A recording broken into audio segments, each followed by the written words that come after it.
রিমার বাবা কোচিং সেন্টারে এসে রিমাকে দেখে অবাক হয়ে গেল। সকালে যে উচ্ছল মেয়েটাকে এখানে রেখে গিয়েছিল সেই মেয়েটা এত বিমর্ষ হয়ে গেল কিভাবে?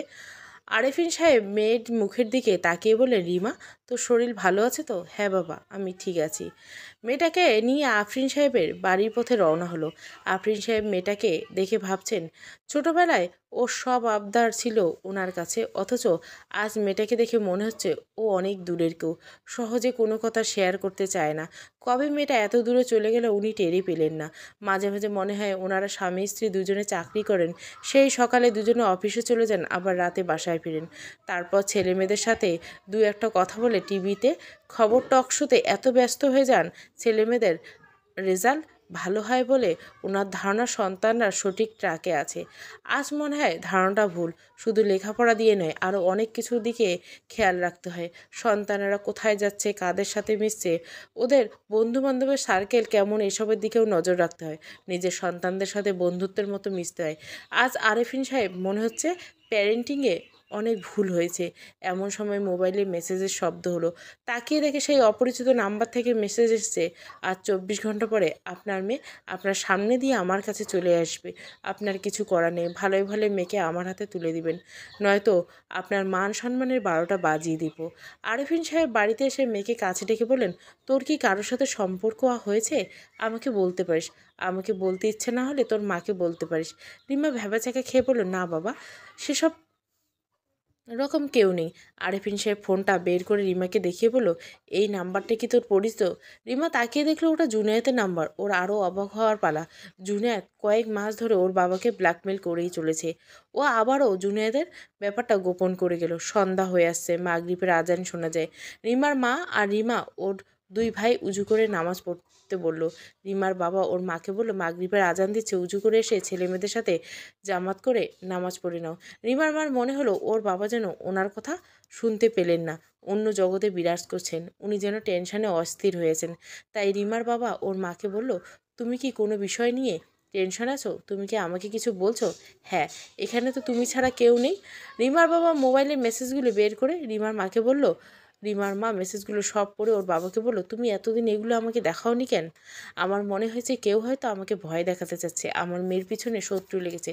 তুমি ভুল ভাবছো, ওর সাথে তোমার মেয়ে জড়িত আছে, না হলে ওই ছেলের এত বড় সাহস কী করে হয়? মাগরিবের নামাজের আগে পরে নেই, তারপর আমি ওই ছেলের পরিচয় বের করছি। তুমি আবার রিমাকে মারধর করো না। এই বিষয়টা এখন তুমি আমার উপর ছেড়ে দাও, ওকে মারধর করো না। যদি আবার কিছু করে বসে, আজকাল দেখো কত না কত অঘটন ঘটে। এত চিন্তা করো না, তোমার মেয়ের ভালোর জন্য ওর পেট থেকে আমাদের কথা বের করে নিতে হবে, তা না হলে আমাদের মেয়ের অনেক বড় সর্বনাশ হয়ে যাবে। রিমার মা মাগরিবের নামাজ পড়ে আল্লাহর কাছে সন্তানের জন্য চোখের পানি ছেড়ে দিয়ে মোনাজাত করলো। সন্তানের জন্য পিতামাতার দোয়া করলে আল্লাহ পাক কবুল করে নেয়। রিমার রুমে এসে দরজাটা বন্ধ করে দিয়ে ওকে জিজ্ঞাসা করলো, এই ছেলের সাথে তোর সম্পর্ক কতদিনের? রিমা ওর মায়ের কাছে এই সম্পর্কের কথা গোপন করলো না, বিয়ের কথা চেপে গেল। ওই ওর মায়ের কথার উত্তরে বলল, ওর সাথে 2 বছর সম্পর্ক। ও কি করে, ওর বাবা কি করে? ও ঢাকা কলেজে অনার্সে পড়ে, ওর বাবা গ্রামে থাকে। তুই আমাদের বড় সন্তান, তোকে বিশ্বাস করা আমাদের ভুল হয়েছে। কি করে পারলি এরকম একটা ছেলের সাথে সম্পর্ক করতে? তোর বাবাকে একটানা ব্ল্যাকমেল করে যাচ্ছে। দুধ কলা দিয়ে আমি এতদিন কালসাপ ফসেছি। তুই কোনোদিন এই ছেলের সাথে মানিয়ে নিতে পারবি? তুই এই ছেলের সাথে ব্রেকআপ করে ফেল। একটা ভালো শিক্ষিত ছেলে হলো আমি নিজেকে সান্ত্বনা দিতে পারতাম। লেখাপড়া শেষ হওয়ার পর না হয় ছেলেটার সাথে বিয়ে দিতে পারতাম। তারপর ওই ছেলে তোর দুনিয়ার পথ, একটা আস্ত ছোট লোক।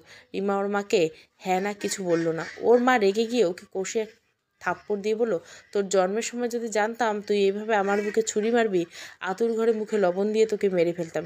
এই কথাটি বলে ওর মা দরজা খুলে ঘর থেকে বেরিয়ে যায়। রিমার আজ আবারও মনে হলো বাবা মায়ের কাছে এই ছেলের সাথে সম্পর্কে কথা শুনে মুচড়ে পড়েছিল, আর মনে অনেক আঘাত পেয়েছিল।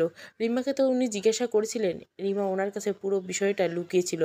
আসলে রিমাও আজ বুঝে পায় না বাবা মার সাথে কবে থেকে ওর এত দূরত্ব তৈরি হয়েছিল। অথচ ছোটবেলায় বাবার কাছে সব কিছু শেয়ার করতো। এসব শুনে ওর বাবার প্রেশার বেড়ে যায়। তাজদির সেদিন রিমার ঘরে এসে ঘৃণা ভরে ওকে বলেছিল, আপু, তুমি কিভাবে পারলে বাবা মার মুখে চুনকালি মাখাতে? মুহূর্তে রিমার বাসার পরিবেশ পাল্টে গেল। নিজেকে বড় অপাঙ্গনেও মনে হতে লাগলো। রাতে বাসায় কেউ ডিনার করেনি। বাইরেকে সেদিন শোকের বাড়ি মনে হয়েছিল। জুনিয়র সেই রাতে রিমার মোবাইলে আবারও মেসেজ পাঠিয়েছে, তুমি আমার বিয়ে করা বউ, কাল আমি তোমাকে আনতে যাব, সুরসুর করে আমার সাথে চলে আসবে, কোনো বাহানা করবে না, তাহলে তোমার বাবার সম্মান ধুলোয় মিশে দেব। জুনায়েদের মনের আনন্দের গোফে তা দিতে থাকলো। চিবিয়ে চিবিয়ে আপন মনে বলল, আরেফিন সাহেব আমাকে বস্তির ছেলে বলেছেন, পচা শামুক বলেছেন, কাল টের পাবেন কত ধানে কত চাল। জুনায়েদের বোন এসে ওকে বলল, বিড়বিড় করে কার সাথে কথা বলছিস? আনন্দ উল্লাস প্রকাশ করছি, মেয়েটার সাথে তোর এরকম করা উচিত না। ও লেখাপড়া করতে চাচ্ছে করুক, তুইও লেখাপড়া শেষ কর। ও তো এখন তোর বউ, সুতরাং হাতছাড়া হবার কোনো ভয় নেই। লেখাপড়া শিখে কী হবে? এদেশের মামা খালা ছাড়া চাকরি হয় না। তুমি বাধা দিও না। অনেক কায়দা করে এই রাজকন্যাকে ফাঁদে ফাঁসিয়েছি। পালে পালে কালকে খাঁচায় বন্দি করতে পারলে আমার বাকি জীবন নিয়ে আর চিন্তা করতে হবে না। এর মাঝে 24 ঘন্টা পার হয়ে গেল। রিমা খুব টেনশানে আছে, কীভাবে পুরো ঘটনা সামাল দিবে। বিকেলের দিকে জুনিয়রদের সাঙ্গপাঙ্গ সহ দুজন পুলিশ নিয়ে রিমাদের বাসায় হাজির হলো। দরজায় নক করলো। রিমার বাবা দরজা খুলে বলল, কাকে চাই? কেন শ্বশুরাব্বা? আমি তো মেসেজ পাঠিয়ে দিয়ে আপনার মেয়েকে আজ নিয়ে যাব। কি আবল তাবল কথা বলছো? কে তোমার শ্বশুরাব্বা? এই দেখেন আপনার মেয়ের সাথে আমার বিয়ের কাবিননামা।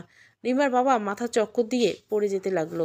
রিমার মা ওর বাবাকে ধরে নিয়ে তাড়াতাড়ি সোফায় বসিয়ে দেয়। রিমারা যেহেতু সরকারি কোয়ার্টারে থাকে, তাই চিৎকার চেঁচামেচি শুনে সবাই ঘর থেকে বের হয়ে রিমাদের বাসায় উকিঝুঁকি মারতে থাকে।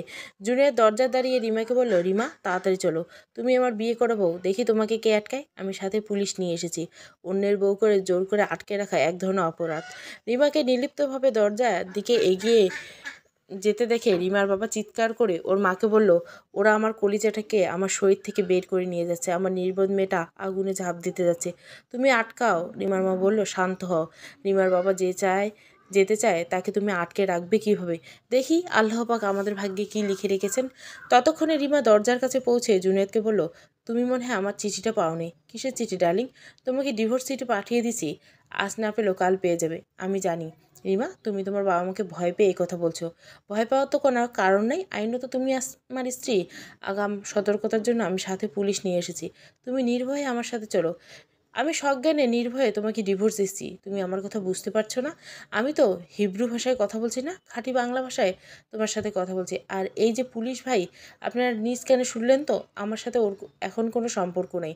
ওকে বিয়ে করে আমি সারা জীবনের জন্য একটা বড় ভুল করছি। হয়তো কোনো দিন আমার এই ভুলের সংশোধন করা যাবে না।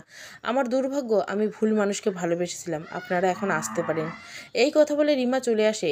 রিমার বাবা এসে জুনায়েদকে বলল, ভালোই ভালোই কেটে পড়ো, নইলে আমাকে ব্ল্যাকমেল করার জন্য তোমাকে এই মুহূর্তে পুলিশে দিব। রিমার বাবা কথা শুনে জুনায়েদ পুলিশকে বলল, শোনো, আমাদের সময়ের অনেক দাম, ফাজলামি করার জায়গা পান না। মেয়ে তো আপনারে ডিভোর্স দিচ্ছে, শুধু শুধু আমাদের এখানে নিয়ে আসলেন। স্যার, ওর সাথে আমার কাল রাতে কথা হয়েছে। ওর বাবা মার ভয়ে এসব কথা বলছে। কাল ভয়ে বলছে সেটা আমাদের জানার দরকার নেই। মেয়ে এখন সাবালিকা, ও সজ্ঞানে বলছে আপনাকে ডিভোর্স দিয়েছে। আমাদের আর কিছু জানার বাকি নেই। আমরা চললাম। জুনিয়র রিমার মুখে ডিভোর্সের কথা শুনে হতভম্ব হয়ে গেল। ওর সব প্ল্যান ভেস্তে গেল। অগত্যা বিমর্ষ বদনে সাঙ্গপাঙ্গ নিয়ে তাড়াতাড়ি বিদায় হলো। ওরা চলে যাবার পর পাশের ফ্ল্যাটের প্রতিবেশী রিমার বাবার কলিগ জামান সাহেব কি বিষয়ে জানার জন্য রিমাদের ফ্ল্যাটে ডোরবেল বাজালেন। রিমার মা দরজা খুলে দেখে জামাল সাহেব আর ওনার সহধর্মিণী দাঁড়িয়ে আছেন। যদিও রিমার মা মনে মনে অনেক বিরক্ত হলো, তবুও মুখে কাষ্ঠ হাসি মেখে বলল, আসসালামু আলাইকুম, আসেন ভাই, ঘরে আসেন। আমরা আপনাদের সবচেয়ে নিকট প্রতিবেশী, আপনাদের বিপদে না আসে থাকতে পারি না। ছেলেটার সাথে কি রিমা সত্যি বিয়ে হয়েছিল, নাকি আপনাদের ব্ল্যাকমেল করছিল? রিমার মা কিছু একটা বলতে যাবে, তখনই মিসেস জামান বলেন, ওমা, তুমি শোনোনি? ছেলে তো সাথে করে কাবিননামায় নিয়ে এসেছে। বিয়ে না হলে কাবিননামা পেলো কোথায়? মেয়েটা আপনার মুখে চুনকালি মাখিয়ে তবেই ছাড়লো। সন্তান অলরাউন্ডার হলে বাবা মার গর্ব হয়, কিন্তু লেখাপড়ার সাথে সাথে সন্তানের চরিত্র সুন্দরভাবে গড়া উচিত। অহংকার বোধের কারণে অনেক বাবা মা সেটা ভুলে যান। অবশ্য ভাবি আপনাদের অনেক ধৈর্য। শুনেছি রিমা বাবা মেয়েটাকে অনেক ভালোবাসতো, অথচ দেখেন মেয়েকে ভালোবাসার মূল্য দিত। ও যদি আমার মেয়ে এতক্ষণে কেটে গাঙ্গের জলে ভাসিয়ে দিতাম। রিমার মা বলল, ভাবি আপনি আর কি কিছু বলবেন? আপনার ভাইয়ের প্রেশারটা মনে হয় বেড়ে গেছে। জামাল সাহেব বললেন, প্রেশারের কি দোষ? মেয়ে যে কাহিনী করছে তাতে যে কারো প্রেশার বেড়ে যাবে। দেখেন ভাবি, আমার মেয়েটা পড়াশোনা অত ভালো না, কোথাও চান্স পায় না, কিন্তু আমার মেয়ে চরিত্রে 100% খাঁটি। কোনো ছেলে ওর মুখের দিকে তাকাতে পারে না। আপনার ভাবি ওকে আনা নাও করে। ও সরি ভাবি, অনেক কথাই বলে ফেললাম। ভাইকে ডাকার দরকার নেই, আমরা আজ উঠি। আপনি বরং ভাইয়ের শরীরের দিকে খেয়াল রাখেন। অপমানে রিমার বাবা মা আজ জর্জরিত। রিমার মা ওর ঘরে এসে বলল, তোর আমরা কি ক্ষতি করেছিলাম যে এভাবে আমাদের মুখে চুনকালি মাখিয়ে দিলি? রিমার বাবা রিমার মাকে ডেকে বলল, ওকে আর বকে কি হবে? এ আমাদের অহংবোধের শাস্তি। আমরা সবসময় ভেবেছি আমাদের ছেলে মেয়েদের রেজাল্ট ভালো হয় ওদের নিজেদের যোগ্যতায়। এই জন্য আমাদের ভিতরে অহংবোধ জন্ম হয়। কিন্তু এটা ঠিক নয়। আল্লাহ পাকের রহমত থাকে বলে ওরা ভালো রেজাল্ট করে। আমি বহুবার জামান সাহেবের সাথে রিমার রেজাল্ট নিয়ে গর্ব করতাম। ওনার মেয়েটা ছাত্রী হিসেবে অতটা মেধাবী ছিল না। জামাল ভাই একা আয় করতো, যার কারণে সংসার স্বাচ্ছন্দ্য আমাদের চেয়ে কম ছিল। জামাল ভাই কমপ্লেক্সে ভুগত। অহংকার পতনের মূল জীবনের কাছ থেকে আবারও শিখলাম, রিমাকে আর কিছু বলো না, ওকে একটু একা থাকতে দেওয়া উচিত।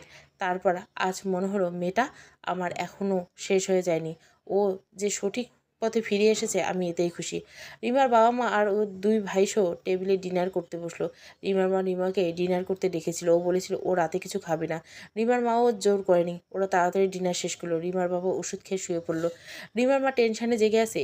রিমা টেনশনে ঘুমাতে পারছে না। রিমার মায়ের একটু তন্দ্রাভাব এসেছে। রিমা ওর রুম থেকে বের হয়ে বারান্দায় গিয়ে বসলো। আকাশে আজ অনেক মেঘ জমেছে। থেমে থেমে দমকা বাতাস বইছে। রিমা বারান্দায় দাঁড়িয়ে আকাশের দিকে চেয়ে আছে। পাশের ফ্ল্যাটের আঙ্কেল আন্টির কথাগুলো ওর কানে এখনও বাজছে। আর বুকের গহীনে কুয়াটায় বাবা মার জন্য খুব কষ্ট হচ্ছে।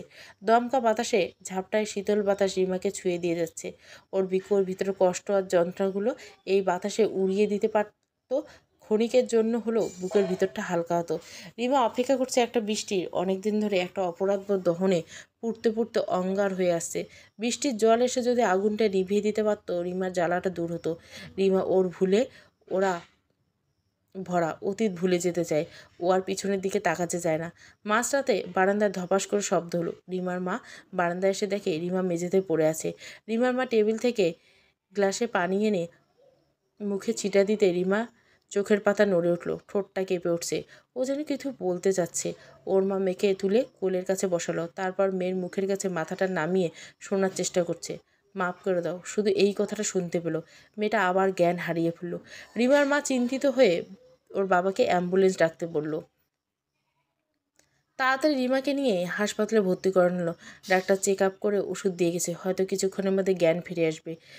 কিছুটা সময় এভাবে পার হয়ে গেল। আস্তে আস্তে রিমার জ্ঞান ফিরে আসলো। রিমা ওর মায়ের মুখের দিকে ফ্যাল ফ্যাল করে তাকিয়ে রইল। তারপর কাঁদতে লাগলো। মা, আমাকে ক্ষমা করে দাও। বাবাকে বলে দিও আমাকে ক্ষমা করে দিতে। আমি তোমাদের অনেক কষ্ট দিয়েছি। তোমরা যদি আমাকে ক্ষমা না করো তাহলে আমি মরে গিয়েও আমি শান্তি পাবো না। এই কথাগুলো বলে সে আবার জ্ঞান হারিয়ে ফেললো।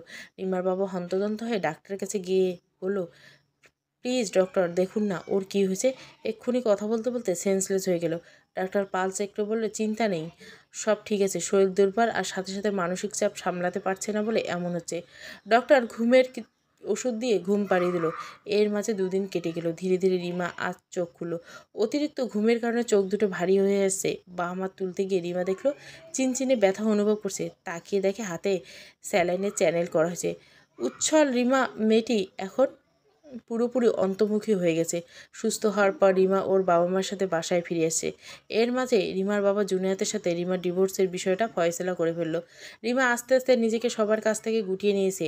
নিজের ভালোবাসার মানুষের কাছ থেকে অসম্মান আর বিশ্বাসঘাতকতার কারণে রিমা অনেক কষ্ট পেয়েছে। আবার ওর কারণে ওর বাবা মা, আত্মীয় স্বজন, বন্ধুবান্ধব সবার কাছে অপমানিত হয়েছে। এই বিষয়টা ওর ভিতরটাকে রক্তাক্ত করে দিয়েছে।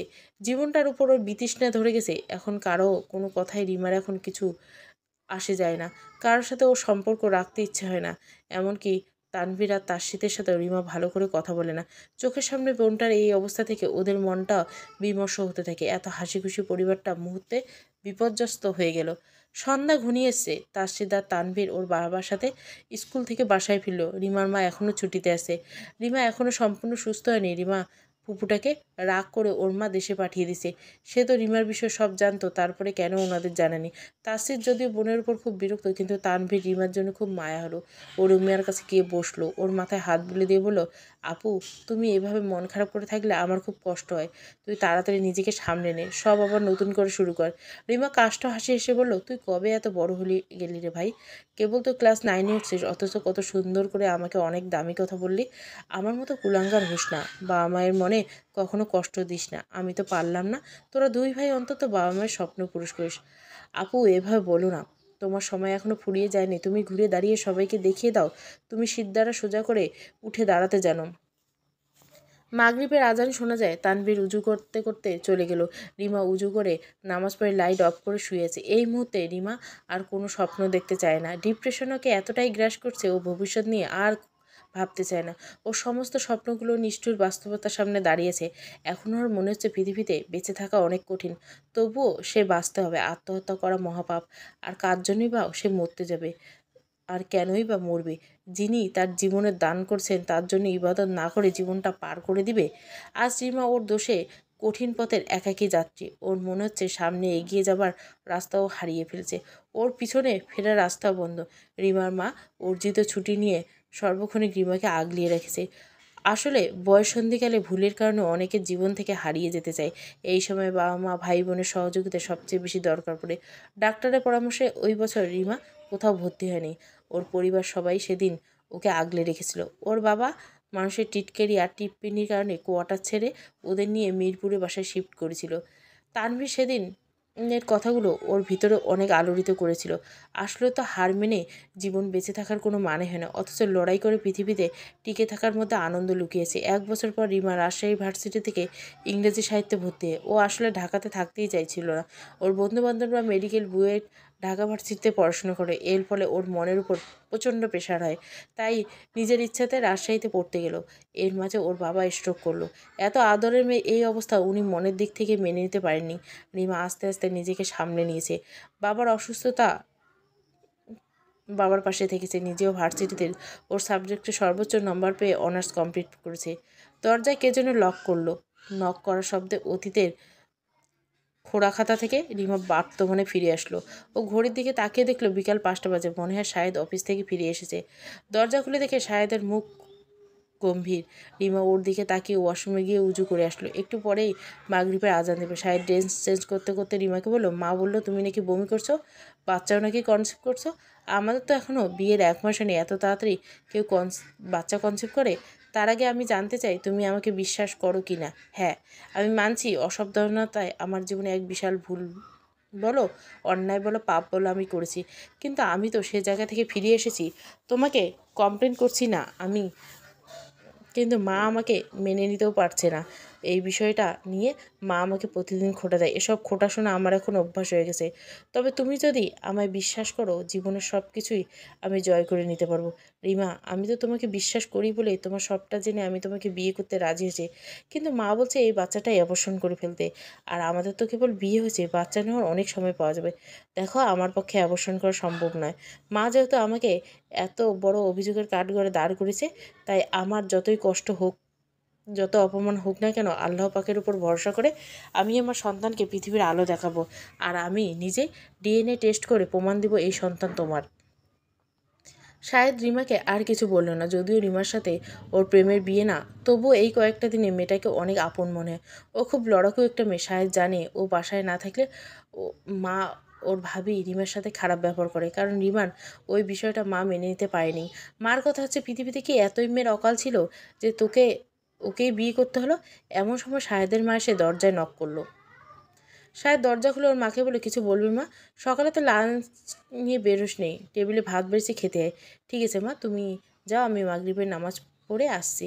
মা চলে যাওয়ার পর রিমা আর শায়দ নামাজ পড়ে নিল। এরপর শায়দ রিমাকে বলল, তোমারও তো দুপুরে খাওয়া নেই, চলো একসাথে খাই। আমাকে দেখলে মা রেগে যাবে, তুমি বরং খেয়ে নাও, আমি পরে খাবো। মা রাখলে রাখবে, একসময় মা তোমাকে সয়ে যাবে। তাই বলে তোমার এই শরীরে অভুক্ত থেকো না। আসলে ক্ষুধা রিমার মাথাটা চক্কর দিছে, তাই অনিচ্ছা সত্ত্বেও শায়দের সাথে রিমা খাবার টেবিলে বসলো। রিমা থেকে দেখে শাহেদের মা শাহেদকে বলল, শাহেদ, তুই ওকে বলছিস ওকে কি করতে হবে? মা, বিষয়টা আমার, এটা আমার উপরে ছেড়ে দাও। আমি আমার সংসারে আপদ পুষতে পারবো না। তোমাকে তো কেউ আপদ পুষতে বলছে না। আর আপদ প্রমাণিত হলে আমি পুষবো। কথাটা যেন তোর মনে থাকে। মায়াবিনীর মায়ায় যেন আটকে পড়িস না আবার। এই কথা বলে ওর মা ওখান থেকে চলে যায়। শাহেদের মা নিজের রুমে গিয়ে সশব্দের দরজাটা লাগিয়ে দেয়। সন্ধ্যার চা বানাতে রিমা কিচেনের দিকে যাচ্ছিল। ওকে দেখে মর্জিনা বলল, মা, তোমাকে কিচেনে ঢুকতে নিষেধ করছে কেন? আমি চা বানালে সমস্যা কি? মা বলেছে তোমার হাতের কোনো কিছু উনি গ্রহণ করবে না। রিমা আর কথা না বাড়ালো, রুমে চলে আসলো।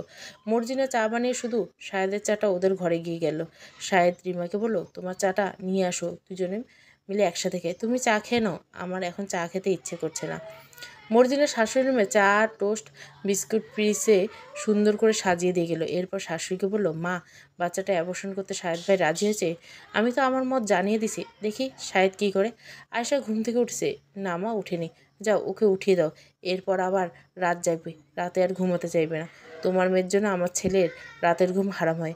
মর্জিনা শাশুড়ির রুম থেকে বের হয়ে গেল আর মনে মনে ভাবতে লাগলো, এতদিন আমাকে আপনারা জ্বালিয়েছেন, এখন আমি আপনাদের কি করে পেন দিই সেটাই এখন দেখার পালা। মর্জিনার বাবার বাড়ি মানিকগঞ্জের প্রত্যন্ত গ্রামে। ও এসএসসি পাস। ওর ভাইয়েরা মধ্যপ্রাচ্যের শ্রমিকের কাজ করে প্রচুর টাকা পয়সা পাঠায়। ওর বাবার ওষুধের ডিসপেন্সারি আছে। এদিকে রাজের ঢাকা ভার্সিটি থেকে মার্কেটিংয়ে মাস্টার্স করেছে। ছেলেমেয়েরা যেহেতু শিক্ষিত, পড়ালেখায় ভালো, সেই অহম রাশেদের মা আর আচরণে ভালোই বোঝায়। মর্জিনাকে বউ করে আনা রাশেদের মায়ের একটু অপছন্দ ছিল, কারণ ওর গায়ের রঙটা একটু চাপা। তারপরও রাশেদের ইচ্ছেতে উনি রাজি হন। আর রাশেদ একটা সংসারী মেয়ে দরকার, ওর মায়ের সাথে যেন মানিয়ে নিতে পারে। মর্জিনা অবশ্য মানিয়ে নিয়েছে। প্রায় প্রতিদিন শাশুড়ির মুখে শুনতে হতো গায়ের রং কালো, আবার লেখাপড়া কম জানে। ওর বাবা মায়ের অনেক কপাল, 7 পুরুষের ভাগ্য যে রাশেদের মতো জামাই পেয়েছে। এসব কথা মুখ বুজে সয়ে সংসার করে যাচ্ছে। শাহেদ রিমার সাথে বিয়ের কথাবার্তা হওয়ার পর থেকে রাশেদের মা মর্জিনার সাথে ভালো ব্যবহার করে। সেদিন রাশেদ অফিস থেকে আসার পর মর্জিনা রাশেদকে বলল, একটা খবর শোনো, রিমা কনসিভ করেছে। রাশেদ ওয়াশরুম থেকে ফ্রেশ হয়ে টাওয়ালে মুখ মুছতে মুছতে মর্জিনাকে বলল, এতে অবাক হওয়ার কী হয়েছে? বিয়ে যখন হয়েছে বাচ্চা তো কনসিভ করবে। মা বলছে ওই বাচ্চা শাহেদ ভাই নেই। শোনো, কারো সম্পর্কে না জেনে এরকম কথা বলা শুধু অন্যায় না, বরং পাপ। তোমার ভাব দেখে মনে হচ্ছে মায়ের সন্দেহে আগুনে ঘি তুমি মনে হয় ঢেলে দিয়ে এসছো।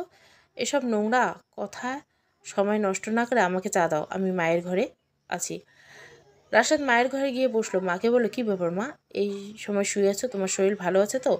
মনে শান্তি না থাকলে শরীর কীভাবে ভালো থাকে? এদিকে বিয়ের আগে শাহেদকে কতবার বললাম ওই মেয়েকে বিয়ে করিস না, তা তো আমার কথা শুনলই না। ওর নাকি ঋণ শোধ করতে হবে, তাই বিয়ে করে ও পিতৃঋণ শোধ করবে। এখন দেখ, বিয়ের 1 মাস না হতে বাচ্চা পেটে নিয়ে বসেছে। আমার সন্দেহ হচ্ছে ওই বাচ্চা শাহেদের নয়। তুমি শাহেদকে জানিয়েছো? জানিয়েছি। ও কি বলছে? ও বলছে ওর ব্যাপারটা ওর উপর ছেড়ে দাও। তাহলে তো হয়ে গেল, তুমি আর এসব নিয়ে কোনো চাপ নিও না। এছাড়া কাউকে সন্দেহ করে কিছু বলা উচিত নয়, এটা তো অন্যায় আর গুনাহ বটে। শোন, বিয়ের পর ও মেরুদণ্ডহীন হয়ে গেছে। রাশেদ একটু বিরক্ত হয়ে ওর মাকে বলল, তুমি সব বিষয়ে মাথা ঘামিও না, যার সমস্যা তাকে ফয়সলা করতে দাও। তোমার ছেলে তো মুখ দিয়ে ভাত খায়, নাক দিয়ে তো আর খায় না যে ওকে সব হাতে হাতে ধরে বোঝাতে হবে। রাশেদের মা আর কথা বাড়ালো না। মর্জিনার চা এসে রাশেদের হাতে তুলে দিল। মা, রাতে রান্না কী হবে? রাশেদের মা একটু ঝাঁজ দেখে বলল, এতদিন বিয়ে হয়েছে, কোনো কাজ তো একা করতে পারো না, রাতে কি রান্না হবে সেটাও আমাকে বলে দিতে হয়। নানাবিধ টানাপোড়েনে রিমার সংসারে দিনকাল পার হতে লাগলো। অযত্ন অবহেলায় রিমার শরীরটা খারাপ হতে লাগলো। শাহেদের মা রিমাকে দিয়ে ওনার ঘরের কোনো কাজ করে না। ওনার বদ্ধমূল ধারণা রিমার চরিত্র ভালো না, এই সন্তান ওনার ছেলের নয়। আর রিমার সহ্য করে নেওয়া ছাড়া আর কোনো উপায় নেই। ওর সংসারে অশান্তি ওর বাবার কানে গেলে ওর বাবা এই ধকল নিতে পারবে না, আর রিমাও এই বাচ্চা অ্যাবর্শন করবে না। তাহলে ওর শাশুড়ি ওর বিরুদ্ধে যে অ্যালিগেশন এনেছে সেটাও প্রতিষ্ঠিত হবে। তাই যতই কষ্ট হোক আল্লাহর উপর ভরসা করে এই সন্তানকে পৃথিবীর আলো দেখাবে। তবে রিমা এতটুকু সান্ত্বনা শাহেদের মুখে কিছু না বলে, তবে রিমাকে বিশ্বাস করছে। শাহেদের আচরণে রিমা বুঝতে পারে দিন দিন রিমার শরীরটা ভারী হয়ে যাচ্ছে। নিজেকে একান্ত কাজগুলো করতে রিমার কষ্ট হচ্ছে। তাই শাহেদ রিমাকে সহযোগিতা করার জন্য ওর অফিসের পিয়নের দ্বারা একটা 12 বছরের মেয়েকে নিয়ে আসলো। এতে শাহেদের মা মনে মনে প্রচণ্ড রেগে গেল। শাহেদ অফিসে চলে গেলে রেনুকে ডেকে বলল, আমি তো স্যারের মা, এখানে থাকতে গেলে আমার হুকুম মেনে চলতে হয়। তুই এখন যা, আয়েশার সাথে খেলা কর। এদিকে রিমা রেনুকে ডেকে পায় না। গোসল করার পর বাথরুমে ওরা শাহেদের ভেজা কাপড় পরে আছে, ওগুলো ধুয়ে ছাদে মেলে দিতে হবে। যদিও এই বাড়িতে ছুটা কাজের লোক আছে, তারপরও শাহেদ বাসায় না থাকলে শাহেদের মা আর মর্জিনা রেনুকে ডেকে ওদের কাজগুলো করিয়ে নেয়। এর মাঝে একদিন রিমা দুপুরে ভাত খেসে বসেছে। গ্লাসের পানি ফুরিয়ে গেলে রিমা রেনুকে ডেকে বলে, রেনু, জগে একটু পানি দাও। রেনু বলল, আপনি নিজে পানি নিয়ে নেন, আমি আয়েশা আপুকে ঘুম পাড়াচ্ছি। রিমা আবার বলে, এই, তুই ভাবির কাছে আয়েশাকে দিয়ে আমার কাছে আয়। চাচি ঘুমিয়ে আছে, কাঁচা ঘুম ভেঙে গেলে চাচির মাথা ব্যথা করবে। আমি আয়েশাকে ঘুম পাড়িয়ে তারপর আসবো। রিমা খুব আহত হলো। বাচ্চাটা কনসিভ হওয়ার পর ওর শাশুড়ি এক টেবিলে বসে ওর সাথে খায় না। বাড়ির সবাই খাওয়ার পর রিমাকে খেতে বসে। ও যে একজন প্রসূতি মা এটাই বাড়ির মানুষগুলো ভুলে গেছে। আজ দুপুরে খাবার খেতে বেলা 4টা বেজে গেল। এমনিতে দিন দিন শরীর খারাপ হয়ে যাচ্ছে, তারপর রেনুকে ডেকে সবসময় কাছে পায় না। কোনো না কোনো কাজে ওকে ব্যস্ত রাখা হয়। রিমা প্রেগনেন্সির সময়ে 6 মাস পার হয়ে গেল। রিমা জগন্নাথে মাস্টার্সে ভর্তি হলো। এদিকে শরীরটা বেশ অসুস্থ। সুস্থ হওয়ার অপেক্ষা করতে করতে সময়টা পেরিয়ে যাচ্ছে। কাল ওর ভর্তির লাস্ট ডেট। শাহেদ অফিস থেকে বাসায় ফিরে আসার পর রিমাকে শাহেদকে বলে, কাল আমি একটু জগন্নাথ ভার্সিটি যাব, ফর্ম ফিল আপে মাস্টার্সে ভর্তি হবো। ফর্ম ফিল আপ করে অনলাইনে জমা দিয়েছে। এরপর ভর্তি হওয়ার জন্য মেল পাঠিয়েছে। এই অসুস্থ শরীরে যেতে পারবে? তুমি অফিস যাওয়ার সময় নামিয়ে দিও। আর আমার কাজ হয়ে গেলে তোমাকে ফোন দিলে তুমি ভার্সিটিতে এসে আমাকে নিয়ে যাও। ঠিক আছে, তুমি সামলে নিতে পারলে আমার সমস্যা নেই। রাতে খাবার টেবিলে শাহেদর মাকে বলল, কাল রিমা আমার সাথে অফিসে যাওয়ার সময় বের হবে। কেন? কাল ওর মাস্টার্সে ভর্তির লাস্ট ডেট। জগন্নাথ ভার্সিটিতে ভর্তি হতে হবে। কিরে, আমি কি পাঠশালা খুলছি নাকি আমার বাড়িটা এতিমখানা? শোন, বিয়ের পর থেকে তোর অনেক সাহস বেড়েছে। ওর আর পড়াশোনা করার দরকার নেই, মন দিয়ে সংসার করুক। রিমা সবটা শুনে রুম থেকে বের হয়ে এসে বলল, মা আমি মাস্টার্সে ভর্তি হবো। শাহেদ রেগে গিয়ে বলল, তুমি যদি ওকে মাস্টার্সে ভর্তি করতে তাহলে যাস, তাহলে আমার মরা মুখ দেখবি। শাহেদ রেগে বলল, সারাদিন বাসায় এসে তোমাদের অশান্তির জন্য শান্তি করে একটু ভাতও খেতে পারি না। রাশেদ খাওয়া রেখে হাত ধুয়ে চলে গেল। শাহেদও না খেয়ে উঠে চলে গেল। পরদিন রিমা সকালে উঠে রেডি হয়ে ভার্সিটিতে চলে গেল। ভর্তির কাজ শেষ করতে সন্ধ্যা হয়ে গেল। এরপর মাঝে মুষলধারে বৃষ্টি নামলো। শাহেদ ওকে নিতে আসবে কিনা ও জানে না, কারণ ওর মায়ের কসম উপেক্ষা করে কিভাবে আসবে। চারিদিকে অন্ধকার হয়ে আসছে। ডিপার্টমেন্টের পিয়ন রামেশ বলছে, আপু সন্ধ্যা আসছে, বাড়ি যাবেন না? হ্যাঁ যাবো। রিমা এদিক ওদিক তাকাতে লাগলো। চোখ দুটো কাউকে দেখার আশায় ব্যর্থ হলো। শরীরটাও ওঠার শক্তি যেন ফুরিয়ে গেল।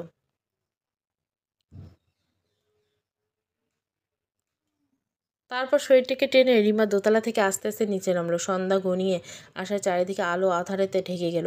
রিমা দু চোখে নিস্তরঙ্গ সমুদ্রের জল গড়িয়ে পড়ছে। এত অপমান, এত অবহেলার পর রিমার বিশ্বাস করে ভয়াল অমাবস্যার অন্ধকার পেরিয়ে ইনশাআল্লাহ ওর জীবন আলোকিত সচরাচর আবির্ভাব হবে। রিমা ক্ষীণ আশা নিয়ে মোবাইলটা খুলে দেখলো শায়দ কোনো মেসেজ পাঠিয়েছে কিনা। না, সে শায়দের কোনো মেসেজ আসেনি। ও যেন আর হাঁটতে পারছে না। পা দুটো মাটির সাথে গেঁথে গেছে। ও মাথা ঘুরে পড়ে যাবার ভয়ে মাটিতে বসে রইল। ওর দম আটকে আসছে, মনে হচ্ছে এক্ষুনি জ্ঞানটা হারিয়ে ফেলবে। তখনই একটা পরিচিত স্পর্শ ওর কাঁধে ছুঁয়ে দিল। ঝাপসা চোখে রিমা দেখতে পাচ্ছে অন্ধকার অতল গহ্বর হতে শাহেদ ওকে টেনে আনছে। একসময় জ্ঞান হারিয়ে ফেলে। রিমার যখন জ্ঞান ফিরে আসলো, ও দেখলো ওর বিছানায় শুয়েছে। শাহেদ ওর দিকে অ্যাপেল জুসটা এগিয়ে দিয়ে বলল, আমি যদি ঠিক সময়ে ওখানে না পৌঁছাতাম কি সর্বনাশ হতো বুঝতে পারছো? রিমা মলিন হেসে বলল, কি আর হতো? আমার মতো কুলটা নারীর হয়তো প্রাণটা চলে যেত। তারপর তুমি মার পছন্দ মতো বিয়ে করতে, সুখে শান্তিতে জীবনটা পার করতে। আমি জানি তুমি মার ব্যবহার কষ্ট পাও। দেখবে একদিন সব ঠিক হয়ে যাবে। কিন্তু ভর্তির কাজ শেষ হয়ে গেলে তোমার তো ফোন দেওয়ার কথা ছিল। তুমি তো ভার্সিটি থেকে আমাকে কিছু জানালে না। আমারও আজ অফিসে অনেক ব্যস্ততা ছিল। আমাদের অফিসে এখন অডিট শুরু হয়েছে, এই কারণে কাজের চাপ বেশি। আমাকে বাসায় আনলে কীভাবে? তোমাদের ডিপার্টমেন্টের পিয়নটাকে বললাম উবার ডেকে দিতে। তারপর তোমাকে কোলে নিয়ে উবারে বসিয়ে বাসায় নিয়ে আসলাম। তোমার অনেক কষ্ট হলো। আমার কষ্টটা বড় না। আল্লাহর রহমতে তোমার যে কোনো ক্ষতি হয়নি, আল্লাহ পাকের কাছে শুকরিয়া জানি। রিমার মনে পড়লো শাহেদ ওকে ফোন দিতে বলেছিল। রাত 10টা বাজে। রিমার শরীরের খারাপ দেখে শাহেদের মা আর কোনো চিৎকার চেঁচামেচি করেনি। বাড়ির পরিবেশ মোটামুটি ঠান্ডাই ছিল। শাহেদ রুমে রিমার রাতের খাবার নিয়ে আসলো। রিমা ডিনার করে আবার শুয়ে পড়লো। শাহেদ ওকে বলল, সারাদিন শরীরের উপর অনেক ধকল গেছে, এখন একটু ঘুমানোর চেষ্টা করো। আমি ডিনার করেছি। শাহেদ লাইট অফ করে দিয়ে চলে গেল। এর জন্য শাহেদের উৎকণ্ঠা থেকে রিমার একটু হলেও ভালো লেগেছে। রিমা ভাবে, যারা একবার হারাতে শিখে তারা বারবার হেরে গিয়েও জেতার চেষ্টা করে। বারবার পড়ে গিয়েও তারা উঠে দাঁড়াতে জানে। রিমার বিশ্বাস একদিন শাহেদের ভালোবাসা আদায় করে নেবে। মানুষটাকে ও এখনও বুঝতে পারে না, হয়তো আরও কিছু সময় লাগবে। তবে রিমা শাহেদের ভালোবাসতে শুরু করছে, এটা সত্যি। কেউ কারো ভবিষ্যৎ নিয়ে কিছু বলতে পারে না। মানুষ সবচেয়ে বেশি পরিবর্তনশীল। তাই রিমার ভবিষ্যৎ নিয়ে না ভেবে বর্তমান নিয়ে ভাবতে চাই। কখন মানুষ এক লহমায় বদলে যায়, সম্পর্কের প্যাটার্নগুলো তখন পাল্টে যায়। দরজা খোলার শব্দে রিমার ভাবনার জগৎ থেকে ফিরে এসে চুপটি করে ঘুমের ভান করে বিছানায় পড়ে এলো। শাহেদ খুব সাবধানে রিমার পাশে শুয়ে পড়লো। ওর একবার ইচ্ছে হলো রিমাকে জড়িয়ে ধরে আদর করতে, কিন্তু কেন যেন শাহেদ নিজেকে গুটিয়ে নিল। সন্দেহের বীজ বড় ভয়ানক, তাই শাহেদ নিজের হৃদয়ে এই বীজের স্থান দিতে চায় না। তারপরেও কেন যেন মাঝে মাঝে মনে হয় ওর মায়ের কথাই ঠিক। মায়ের অভিজ্ঞ চোখ বলে কথা। আবার নিজেকে সামলে নেয়, কারণ মানুষের ভুল হয়। ওর মায়ের ধারণা ভুল হতে পারে। একসময় শায়দ ঘুমের অতলে তলিয়ে যায়। রিমা পাশে শুয়ে বুঝতে পারে শায়দ ঘুমিয়ে পড়ছে। ওর মনটা চেয়েছিল শায়দ যেন ওকে আদর করে দেয়। ছোটবেলা থেকে মনের মানুষকে নিয়ে রিমার অনেক স্বপ্ন ছিল। ওই মানুষটার সাথে ও সুখে সংসার করবে, মানুষের সব বিপদে আপদে ওকে আগলে রাখবে। অথচ জীবনের শুরুতে এমন একটা আঘাত পেল যা ওর জীবনের অঙ্কটাকেই বদলে দিল। রিমা আস্তে আস্তে বিছানা থেকে উঠে বারান্দায় এসে বসলো। রাতের অন্ধকারে পুরো পৃথিবীকে জড়িয়ে নিছে। কল্যাণপুরের নতুন বাজারের কাছে 2400 স্কোয়ার ফিটের ফ্ল্যাটে রিমার শ্বশুরবাড়ি। এটা একটা অ্যাপার্টমেন্ট, 7 তলাতে ওরা ভাড়া থাকে। রাস্তায় লাল নীল বাতিগুলো জ্বলছে, ইট পাথরের বিল্ডিংয়ে রঙিন আলোর ঝলকানিতে ভরে উঠছে। রাতে নীরব প্রকৃতি আর নিস্তব্ধতা রিমার খুব ভালো লাগে। মনের ভিতরে লুকিয়ে রাখা অব্যক্ত যন্ত্রণাগুলো তো নীরবে প্রকৃতির মাঝে ছড়িয়ে দেওয়া যায়। এমনকি রাতের নিঃসঙ্গ তারাগুলোর সাথে কথা বলে মনটাকে হালকা করে নেওয়া যায়। অবশেষে রিমার ডেলিভারির দিন চলে আসলো। সায়েদের ভিতরে এক ধরনের অস্থিরতা শুরু করছে। অথচ শ্বশুরবাড়িতে সবাই রিমাকে দেখে অবাক হলো। এত কষ্ট, এত অপমান সয়ে হাসি মুখে সবার কাছ থেকে বিদায় নিয়ে হাসপাতালে গেল। যাওয়ার সময় রিমাকে খুব দৃঢ় প্রতিজ্ঞ দেখালো। অবশেষে সিজার করে রিমার পুত্র সন্তানের জন্ম হলো। রিমার তখনও জ্ঞান ফেরেনি। কাঁপা কাঁপা হাতে বাচ্চাটাকে পেঁচিয়ে বাচ্চাটাকে সায়েদের কোলে তুলে দিল। বাচ্চাটা খুব কাঁদছিল। সায়েদের শরীরের স্পর্শ পেয়ে ওর কান্না থেমে গেল। দেখতে অনেকটা সায়েদের মতোই হয়েছে। জ্ঞান ফিরে আসার পর সায়েদ বাচ্চাটাকে রিমার কোলে দিল। রিমা বাচ্চাটাকে বুকে নিয়ে সায়েদকে বলল, ওর ডিএনএ টেস্ট করিয়ে ফেলো। সায়েদ বলল, আমি তো তোমাকে বিশ্বাস করি রিমা, এসবের দরকার নেই। না সায়েদ, দরকার আছে। তোমার সন্তানের ভবিষ্যতের এর সাথে জড়িত। টেস্টের রেজাল্ট যাই হোক, তুমি সবাইকে জানিয়ে দাও। রিমার পীড়াপিড়িতে সায়েদ ডিএনএ টেস্ট করতে বাধ্য হয়। রেজাল্ট হাতে আসতে কয়েকদিন সময় লাগে। রেজাল্ট হাতে আসার পর সায়েদ রিমার ইচ্ছেতে সবাইকে জানিয়ে দিল। 7 দিন পর আজ হাসপাতাল থেকে রিলিজ হয়েছে। বাসায় পৌঁছতে বেলা 12টা বেজে গেল। সায়েদ দেখলো দরজাটা ভেজানো। আলতো করে চাপ দিতে দরজা খুলে দিল। ঘরের ভিতরে চোখ পুঁতে ওরা অবাক। সায়েদের বোন মুন্নি এক বিশাল ফুলের বুকে নিয়ে দাঁড়িয়েছে।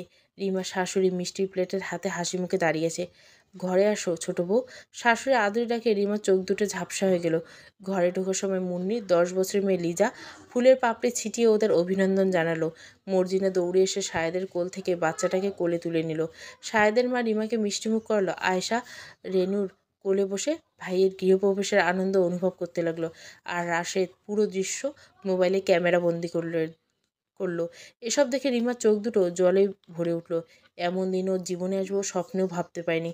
ঘরে এসে রিমা আরও অবাক হলো। ওর বাবা মা সোফায় বসে আছে। রিমা ওদের দেখে খুশি হলো।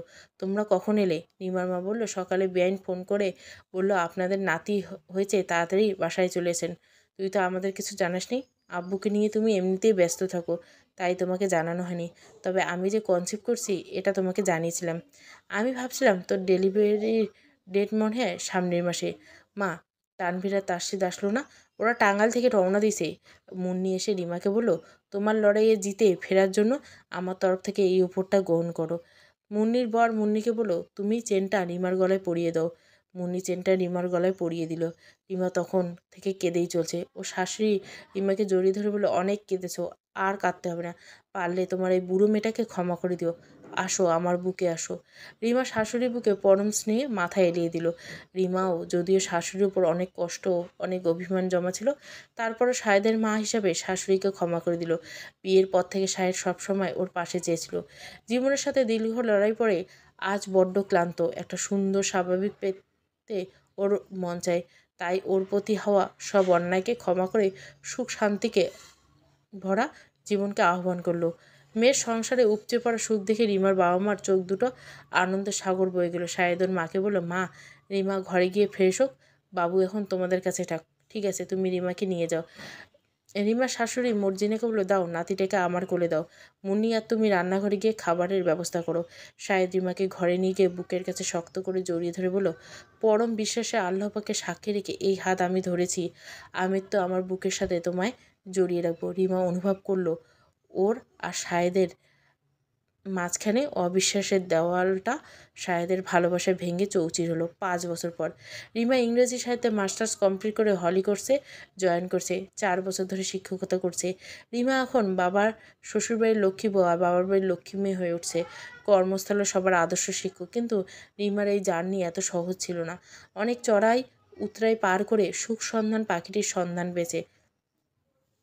অনেকে হয়তো অল্প বয়সের কাঙ্ক্ষিত ভুল থেকে বের হয়ে আসতে পারে না, কিন্তু রিমা ওর ভুলটাকে শুধরে নিয়ে নিজেকে প্রতিষ্ঠিত করতে পেরেছে। একটা ভুল দ্বিতীয় এবং শেষ পর্ব পুরো গল্পটা প্লেলিস্টে পেয়ে যাবেন। ভালো লাগলে অবশ্যই লাইক, শেয়ার এবং সাবস্ক্রাইব করবেন। Thank you for watching.